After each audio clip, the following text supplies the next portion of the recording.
Hello and welcome. My name is Christina from Empowered Creator. I am a mindset and conscious manifesting teacher and coach, and this is my YouTube channel. Here I talk about all things law of assumption, mindset, conscious manifesting, the quantum universe, and a lot more. And my goal is to simplify everything without the fluff. So if you guys like this content and you would like to see more of it, I would love it if you would subscribe to this channel, comment on this video, like it, share it, and just stick around. Also, if you need any help with your specific situation, I offer one-on-one coaching, email coaching, small group coaching, as well as custom subliminals for whatever needs you may have. So if you're interested in any of these services, the links are below in the description box. Click on them and they're going to take you to my website. With all that being said, let's dive into today's video. In today's video, we're going to discuss whether other people have free will in our reality, whether we have free will in other people's reality, and if the whole concept of everyone is you pushed out is actually mind control.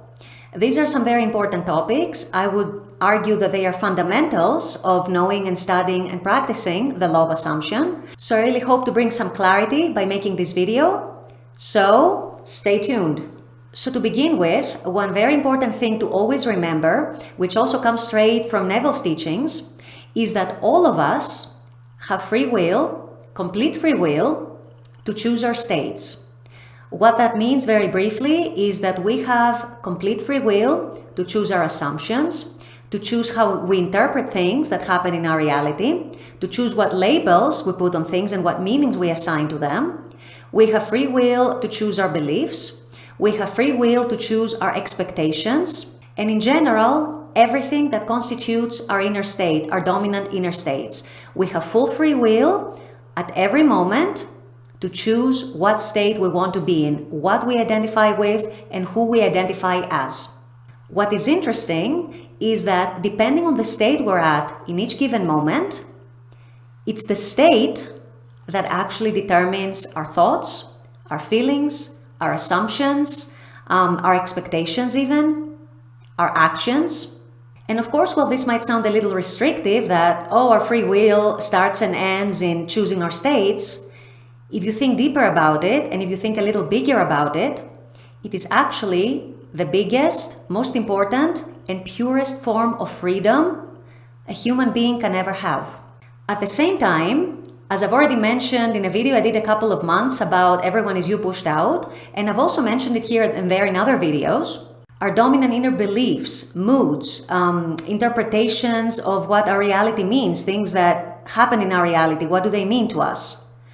All of this gets subconsciously transmitted to everybody else around us, just as we, in turn, subconsciously receive their dominant inner assumptions, their dominant inner energies, their dominant inner states, and we mirror them back to them. Now, what becomes very interesting here, and I've explained that in detail in my other video about everyone is you pushed out that I did a couple of months ago, is that in reality, we can only experience the contents of our own consciousness.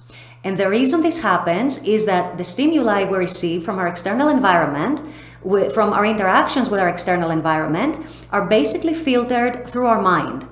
So that means our 3D experience, our experience of reality, is actually filtered through our own mind.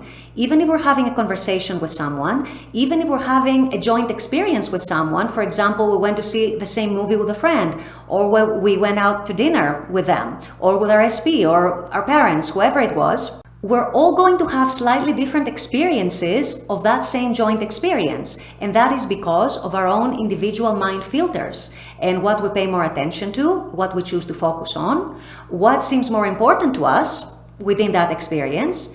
And so if you go back a few days later or a few months later and you remember that experience, you're going to find that even though it was a joint experience, everyone remembers it a little differently, and everyone focuses on different things, and everyone has placed different importance on different things. And so we each end up having an individual experience, and it is always the case, it is always that way with how we experience the 3D reality. So what that means is, yes, we do interact with other people on a daily basis. Yes, we do get glimpses into how they feel, what they think, what their opinions are on this and that, because they tell us, or maybe they come up in conversation. But at the end of the day, even these conversations get filtered through our own mind. Okay? So at the end of the day, we're only truly aware of the contents of our own consciousness, which means that in our respective individual realities, other people are subconsciously compelled to be the mirrors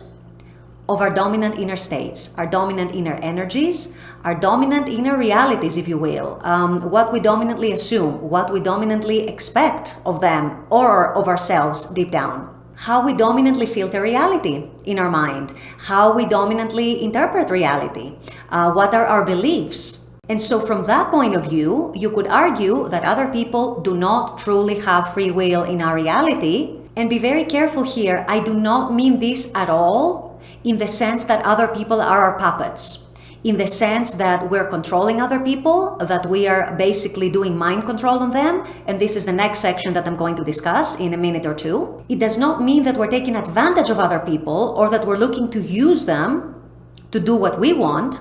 Not at all, and it should never be thought of in this way and under this light.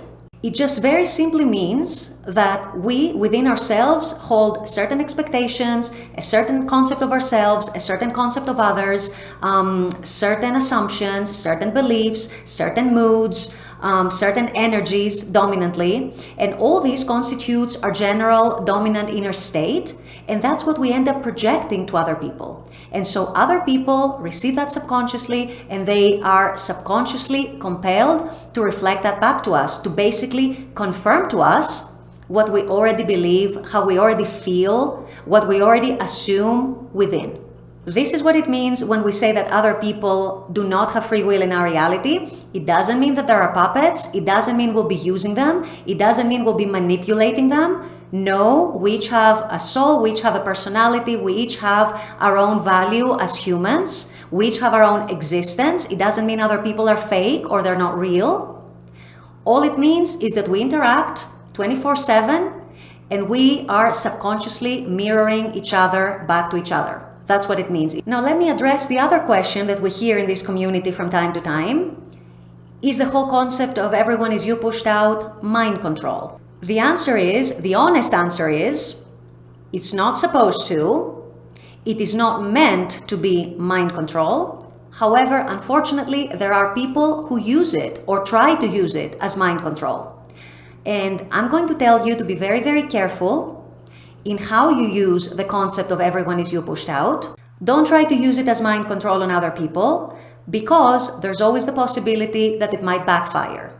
To give you an example, when people are doing witchcraft, for example, and they're putting spells on other people, that is an attempt to use the whole concept of everyone is you pushed out as mind control. And what happens when this very actually noble concept of everyone is you pushed out is used under this context, is used to actually perform mind control on other people, when its true meaning and its true significance is that we're all one. We're all one with the universe, we're all one with each other, we're all parts of one consciousness, right? When that is used for the purposes of mind control, it can definitely backfire.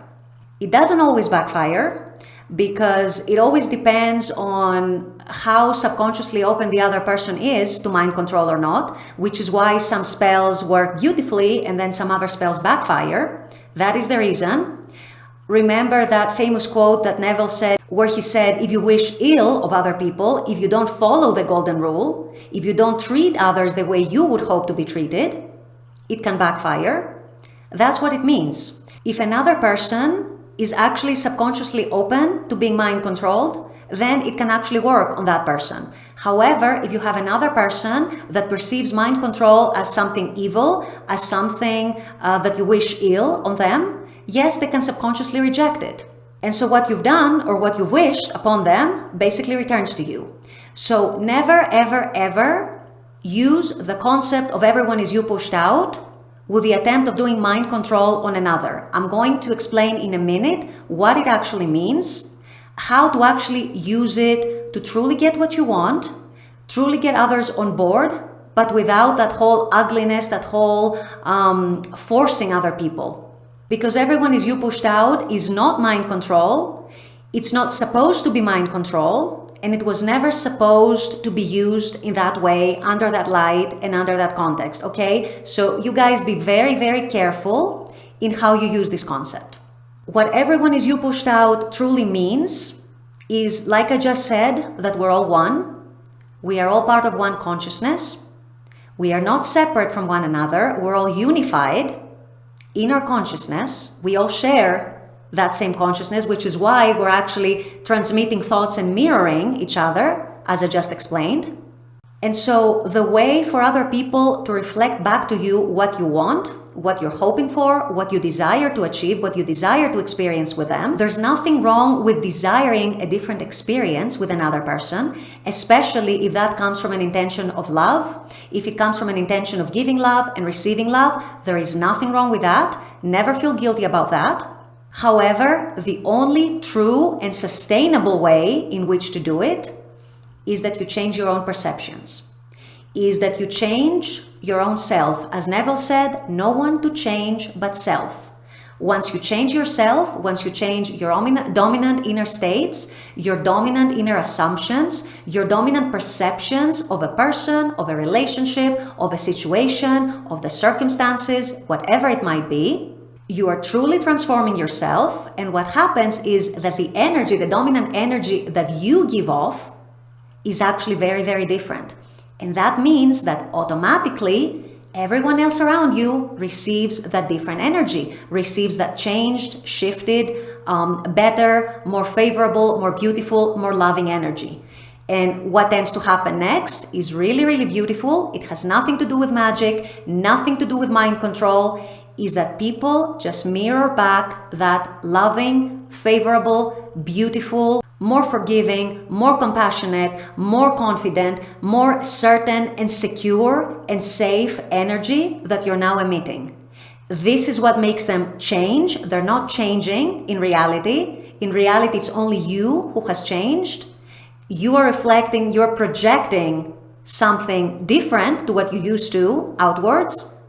And that's how, and that's why the outer world reflects something different back to you. Usually something more favorable, something that is more aligned to your higher truth, more aligned to your desires, and more aligned to your core and who you truly are.